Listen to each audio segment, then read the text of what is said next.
A paz de Cristo, queridos, com alegria e satisfação, mais uma vez nós estamos aqui no nosso canal para trazer até vocês conceitos da Palavra de Deus. Nós esperamos que este canal seja uma bênção para a sua vida. E se tem abençoado a sua vida, poderá também abençoar a vida de outras pessoas se você compartilhar este vídeo, se você se inscrever nesse canal e ajudar a espalhar a Palavra de Deus. Se você está chegando aqui agora, seja muito bem-vindo. Nós estamos estudando a respeito da Reforma Protestante, história, ensinos e legado a respeito dos 500 anos da Reforma Protestante, que foi comemorado agora no dia 31 de outubro de 2017. Nós estamos chegando com a revista da Central Gospel, a lição de número 11, o legado histórico da Reforma Protestante. O nosso texto bíblico nesta lição está na Epístola de Paulo aos Colossenses, capítulo 1, versículos 3 a 6 e também versículos 9 ao 14. Nosso texto áureo está em Efésios, capítulo 1, versículos 22 e 23, que diz: E sujeitou todas as coisas a seus pés, e sobre todas as coisas o constituiu como cabeça da igreja, que é o seu corpo, a plenitude daquele que cumpre tudo em todos. Lembrando que o fato mais importante que aconteceu após a Reforma Protestante é que ela influenciou não somente o contexto religioso, mas também todo o contexto histórico e social.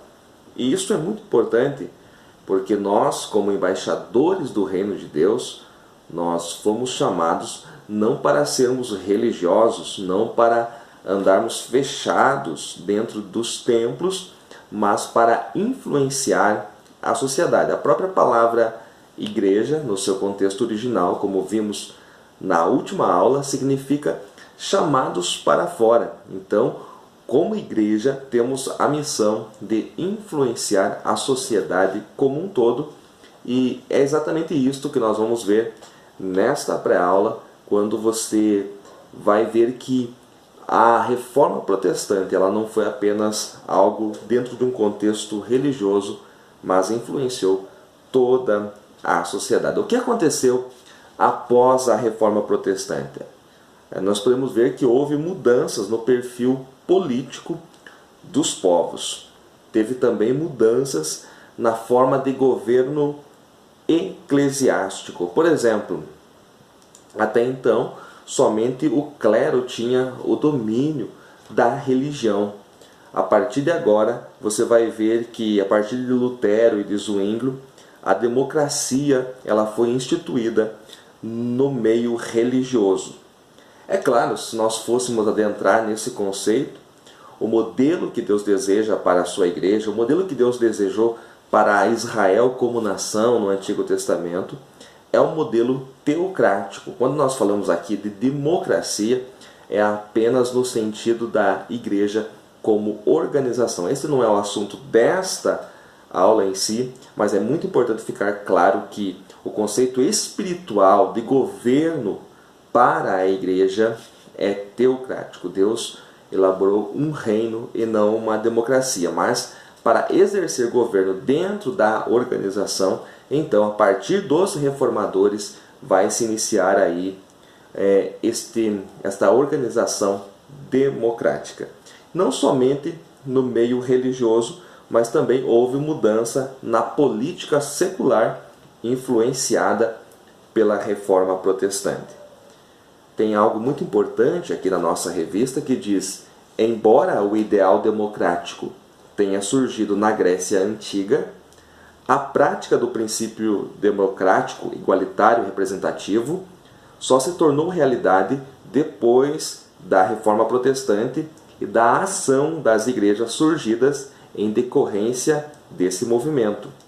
Era a teologia influenciando a maneira de se fazer política. Então você pode ver que a Reforma Protestante ela ocasionou mudanças no perfil político dos povos, isto tanto na política secular quanto dentro das igrejas.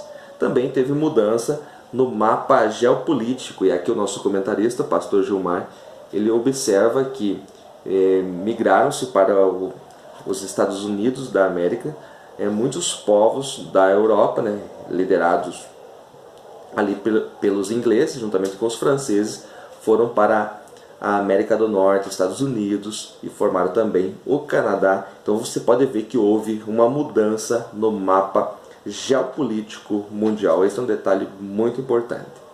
Houve também mudanças na economia mundial. É bom lembrar que para o romanismo, para a ética romana, ela via o trabalho como uma maldição, né? E o crescimento econômico como pecado de usura. Já para os reformadores, para Lutero, por exemplo, dentro da sua teologia, ele declarou que o trabalho é um dom de Deus e o crescimento financeiro uma bênção divina. Então a igreja tinha este princípio, a igreja romana, de que enriquecer era pecado, mesmo que essa riqueza fosse adquirida de forma lícita, né, de forma pura. Para a igreja romana era pecado, mas é interessante que o clero era a cada dia mais rico, né? A elite romana cada vez mais rica. Então nós vemos um total contrassenso e os reformadores mudaram esta maneira de pensar. Além disso, houve também mudanças radicais no viés cultural das nações. Por exemplo, a criação do Estado laico, e isto é algo muito importante, porque até então a maioria das nações ela vivia debaixo do domínio romano. E isso era muito ruim, porque tinha algumas nações que tinham seu governo próprio, um rei, e muitas vezes vinham decisões lá de Roma que entravam em choque com o rei local, com o rei daquele país, com o governo daquele país. Então, a partir da reforma, teve a criação do Estado laico, e há quem pergunta o que seria o Estado laico. É um país ou nação onde ele não influencia a maneira de se pensar a religião do seu povo. Então as pessoas têm liberdade de exercer a religião que quiserem, e isto se chama Estado laico. Houve também mudança nas artes. Até então os artistas retratavam apenas figuras políticas, né? Os artistas dos mais diferentes foram abandonando a partir daí os conteúdos religiosos aos poucos e passando a valorizar os temas relacionados ao homem e à natureza. Então a partir daí a arte também teve um crescimento, ela só tinha um viés que era o religioso, e a partir de agora os artistas começam, os pintores, por exemplo, a pintar a natureza, a pintar o homem, né? A arte toma um outro rumo. Houve também mudança na ciência. Por que a ciência não evoluía antes da reforma? Porque a igreja detinha todo o saber. Então, para se divulgar uma pesquisa, uma nova descoberta, precisava passar pela autorização romana. A partir da reforma protestante, isto também mudou. Houve mudanças na cosmovisão religiosa. Até então, no sistema romano, a religiosidade era baseada no sistema de troca. Isto vai mudar com a reforma protestante. A religiosidade também era baseada muito em superstições. O povo era supersticioso. Isto vai tomar um outro rumo a partir da reforma. E também algo que acontecia muito era o desprezo à graça do Senhor Jesus Cristo, visto que era um sistema de religião baseado na troca com Deus, né? E as pessoas, para conseguirem obter o perdão, elas precisavam realizar práticas, sacrifícios necessários para se conseguir ou pagar por esse perdão. Isto vai acabar com a reforma protestante, uma vez que o que é pregado é a sola gratia, somente a graça do Senhor Jesus era necessário para o perdão dos pecados. Então vai ter uma mudança total na cosmovisão religiosa. No quinto tópico da nossa revista, o nosso autor aqui, o pastor Gilmar Chaves, ele analisa os pilares da espiritualidade reformada. Quais foram os pilares da espiritualidade reformada? O primeiro que ele elenca aqui é que só há um poder soberano e onipotente no mundo. Ou seja, só tem uma autoridade, que é o Senhor Jeová. Não é a igreja, não é um líder eclesiástico, e sim o Senhor Jeová. Ele é o poder soberano e onipotente do mundo. Também, algo que vai acontecer aqui, um outro pilar da espiritualidade reformada é a devolução da Bíblia ao povo.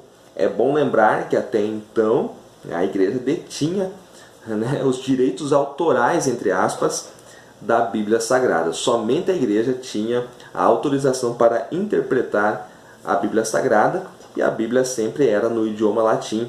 A partir dos reformadores, você pode ver que a Bíblia Sagrada vai ser traduzida para vários idiomas, né? E Lutero vai pontuar o seguinte, que cada cristão, daquela data em diante, seria um intérprete das Escrituras. Então, a devolução da Bíblia ao povo. O povo agora tem acesso direto à palavra de Deus, e cada um que nasce de novo, que é regenerado, tem condição de, através da ajuda do Espírito Santo, interpretar as Escrituras.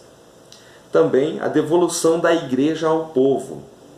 É muito importante entender esse subtópico. Se você vai dar esta aula, a devolução da igreja ao povo. A igreja é o corpo de Cristo. Cristo é o cabeça da igreja. A igreja é o seu corpo. Então, quando fala aqui na devolução da igreja ao povo, está se referindo à igreja como uma organização. Uma igreja em que os membros participam de suas decisões e destinos. Então, é muito importante entender esse tópico, que o comentarista está falando da igreja quanto à organização e não quanto ao seu sentido místico, que é ser o corpo de Cristo. Então, estes foram os principais legados da Reforma Protestante. Para concluir, eu digo que muito mais do que sermos religiosos, estarmos dentro dos templos, sentindo a presença de Deus, falando em línguas estranhas, é muito importante que este legado da Reforma Protestante, que influenciou a política, que influenciou a ciência, que influenciou as artes, continue no nosso tempo.